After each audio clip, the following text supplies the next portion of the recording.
Hola, el día de hoy voy a hablar un poquito acerca del capítulo 2 del Código Fiscal de la Federación, que habla acerca de los medios electrónicos. Comenzamos por el artículo o fracción 17C. Este artículo menciona básicamente qué es lo que se menciona en el código en el capítulo, perdón, con respecto a los medios electrónicos. Y también menciona que este solamente será aplicado, o estas fracciones solamente serán aplicadas cuando la ley de la materia los establezca.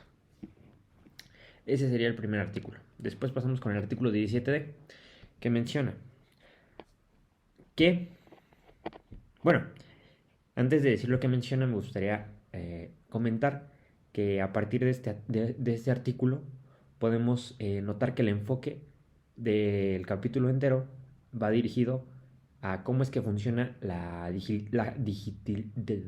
digitalización y cómo esta influye en la realización de trámites por parte de los contribuyentes.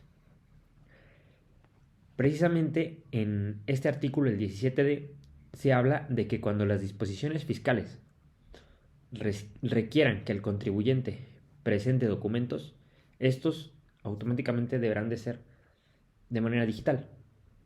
Asimismo, deberán de contar con una firma electrónica a menos que se establezca lo contrario. Pero a todo esto, ¿qué es un documento digital? Bueno, para identificar ejemplos de documentos digitales de carácter fiscal, debemos comprender qué es lo que se entiende por un documento digital. Se entiende por un documento digital todo mensaje de datos que contiene información o escritura generada, enviada, recibida o archivada por medios electrónicos, ópticos o de cualquier tipo de tecnología. Mm, Aquí dejo abajo el link de donde saqué esta definición de qué es un documento digital. Y es esta definición la autorizó el SAT, es por parte del SAT, de la página oficial del SAT. Después, ahora hablemos de ejemplos de documentos digitales. Eh, Veamos, un claro ejemplo de un documento digital que se encuentra presente en la vida de todos los contribuyentes es el famoso comprobante fiscal digital por Internet o por sus siglas CFDI, que no es otra cosa más que una factura digital que nos ayuda a corroborar los datos de una compra o adquisición de bienes o servicios. Esto lo único que hace es ayudarnos a comprobar pues, que nosotros adquirimos algo y que se dio un pago o un intercambio por por esta adquisición. Claro que ahora pues se hace digitalmente y ese es un ejemplo claro de un documento digital. Esto de para qué es un CFDI también dejo el link aquí abajito. ¿Y qué es un CFDI? Después pasamos con el artículo 17. Este menciona que cuando un contribuyente entrega un documento de este tipo, las autoridades fiscales se encargarán de verificar que éste cuente con el sello que acredite que el documento es, fue recibido por las autoridades competentes. Todo esto para comprobar que no haya ningún tipo de falsificación ni nada de eso. Después podemos pasar con el artículo 17G. Aquí básicamente se mencionan los datos que deberán contener los certificados expedidos por el SAT para que se consideren válidos y no haya ningún problema. Y son especificación de limitantes, todo lo que no se puede hacer con este documento, mención de por quién fue emitido, quién fue el nombre del contribuyente que expidió el documento, nombre del titular y RFC, perdón, mención de por quién fue emitido, esto es qué, qué órgano o sí, qué órgano gubernamental fiscal fue el que emitió, el que dio este documento. También el nombre del titular y RFC, mi nombre si yo soy el contribuyente y mi RFC, la vigencia del documento, cuánto tiempo tiene para usarse, por así decirlo, la mención de la tecnología con la que se creó mediante una computadora, etcétera. y la clave pública del titular. Después pasamos con el artículo 17i, si no me equivoco. El artículo 17i, en el que se menciona que se verificará la legitimidad del documento mediante el método de remisión al documento público con clave pública del autor. O sea, se verificará la clave pública del autor para verificar que el documento esté bien y no sea alguna falsificación. Después pasamos con el artículo 17j, que menciona cuáles son las obligaciones del titular del documento, del certificado. La primera es establecer los medios razonables para evitar el uso no autorizado de los datos de la firma.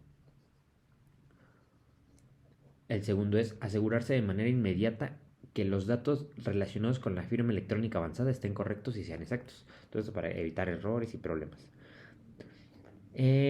Solicitar la anulación del certificado en caso de que sus datos privados con relación a la firma electrónica se encuentren en peligro. Esto puede ser por algún tipo de falsificación o intento de robo, ¿no?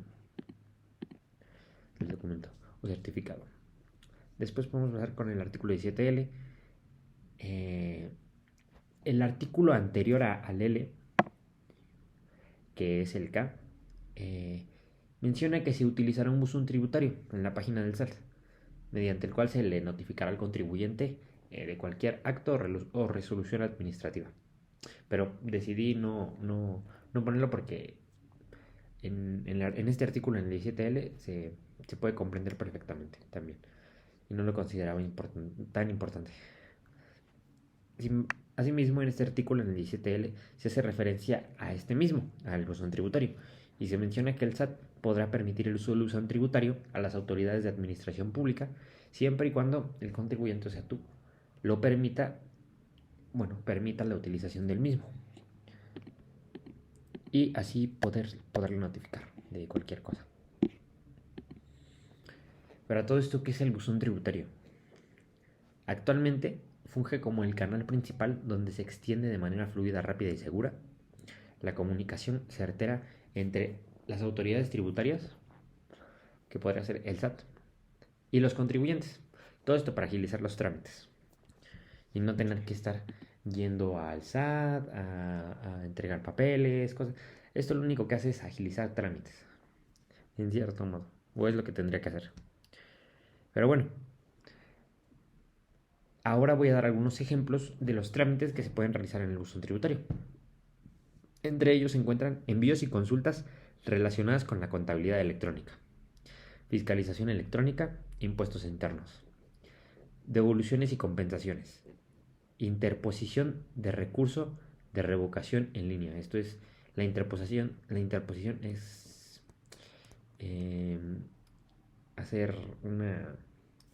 revocar es como cancelar de alguna manera pues el certificado pues sí, cancelarlo mediante el buzón, enviar la solicitud de la eliminación o de la cancelación del certificado en línea. El registro de solicitud de autorizaciones también, además de consultas.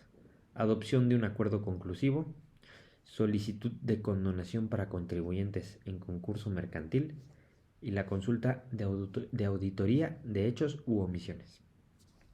Pues bueno, eso sería todo por el tema. Gracias.